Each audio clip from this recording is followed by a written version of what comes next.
ये जज्बा 18 लोग सर। आज मुझसे किसी साहब ने मैसेज किया था कि थोड़ा ध्यान पे बोल दीजिएगा। ध्यान की इस परिस्थिति में क्या जरूरत है? ध्यान जज्बा देगा आपको। जज्बा जज्बा आपको किसी भी परिस्थिति से निपटने में सक्षम बनाएगा, किसी भी परिस्थिति। Temperament is a thing which will help you to handle any situation. एक छोटा सा किस्सा सुनाता हूं आपको, बड़ा छोटा सा। बख्तियार खिलजी को लेकर बड़ा हंगामा हुआ। खिलजी बख्तियार जंक्शन है उधर, तो उसको नाम बदलना हुआ कि बख्तियार खिलजी लुटेरा था, नालंदा विश्वविद्यालय उसने लूटा था, तो उस रेलवे स्टेशन का नाम बदल देना चाहिए। बिल्कुल बदल देना चाहिए सर, उस पर बदले ना बदले वो सरकार की बात है। लेकिन उसकी मैं एक कहानी सुनाता हूं बख्तियार खिलजी की। देखिए जज्बा किसको कहते हैं और जज्बा के क्या परिणाम होते हैं। मैं टेम्परामेंट की बात कर रहा हूं। तो मोहम्मद गौरी ने भारत पर हमला किया। 1191 में पहली तराइन की लड़ाई लड़ी और पृथ्वीराज चौहान से हार गया। 1192 में उसने दूसरी तराइन की लड़ाई लड़ी और पृथ्वीराज चौहान को हराया। दिल्ली पर उसका कब्जा, दिल्ली और अजमेर पर। 1194 में आया, चंदावर का युद्ध लड़ा, जयचंद खत्म। और अब तुर्कों का कब्जा गजनी से वाराणसी तक।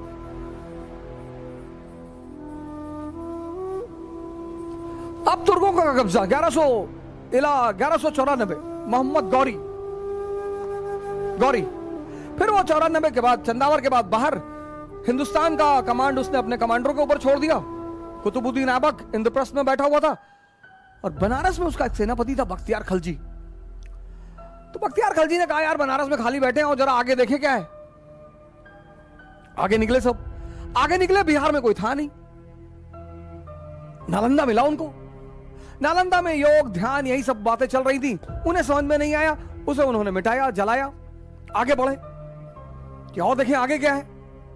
आगे गए तो बंगाल, बड़ा समृद्ध प्रदेश। दिल्ली की गद्दी पर जो भी बैठा उसे दो प्रदेश चाहिए ही चाहिए थे, एक गुजरात, एक बंगाल। गुजरात कनेक्टेड होता था किससे? पर्शियन गल्फ से। और बंगाल कनेक्ट होता था किससे? इंडो चाइना से। और इंडो चाइना को कहते थे स्वर्ण भूमि, गोल्डन लैंड, क्योंकि वहीं से मसाला, स्पाइसेस और सिल्क बंगाल आता था। और फिर बंगाल से होते हुए उत्तर प्रदेश, बनारस से होते हुए उज्जैन से होते हुए गुजरात, गुजरात से होते हुए अरब, अरब से होते हुए यूरोप। वहां पे एक शासक था लक्ष्मण सेन, बंगाल में। जज्बा की कहानी सुनिए, टेम्परामेंट क्या क्या करता है। तो ये मुश्किल से 700-800 लोग थे। बंगाल राज्य, 800 लोग। तो इन लोगों ने एक प्लान बनाया, बख्तियार खिलजी ने एक प्लान बनाया और उस प्लान में सिर्फ 18 लोग शामिल हुए। 18, मैं लिख दे रहा हूं यहां पे, पढ़िएगा, क्रॉस चेक करिएगा इस कहानी को। 18 बख्तियार खिलजी ने प्लान बनाया और उस कहानी में सिर्फ 18 लोग शामिल थे। और प्लान यह था कि 8 लोग घोड़े के व्यापारी बनकर लक्ष्मण सेन के दरबार में जाएंगे। उस समय अरब से व्यापारी आते ही थे, वो कोई नई बात थी नहीं। और 10 लोग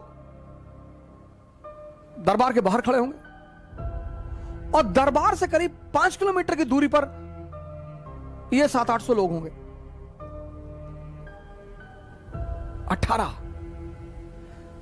खतरा बड़ा था सर, गेम बड़ा था। 18 लोग,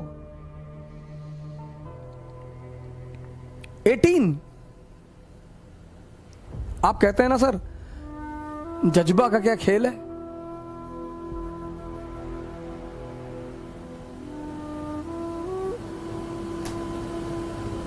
और ये 8 लोग अंदर पहुंचे घोड़े के व्यापारी बनकर और उसी बातचीत में इन लोगों ने हथियार निकाल लिया। 5-6 लोग तलवार चलाने लगे, 3-4 लोग दलवार जी की तरफ पलट गए कि सलीम को बुलाओ, सलमान को बुलाओ। और लक्ष्मण सेन से जाके किसी ने कहा कि सर बाहर तो पूरी तुर्की सेना खड़ी है। और लक्ष्मण सेन पीछे के दरवाजे से भाग गया और 18 लोगों ने बंगाल पर कब्जा कर लिया। 18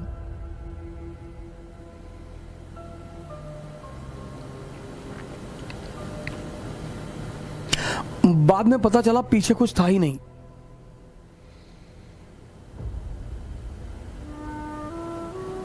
यह है जज्बा।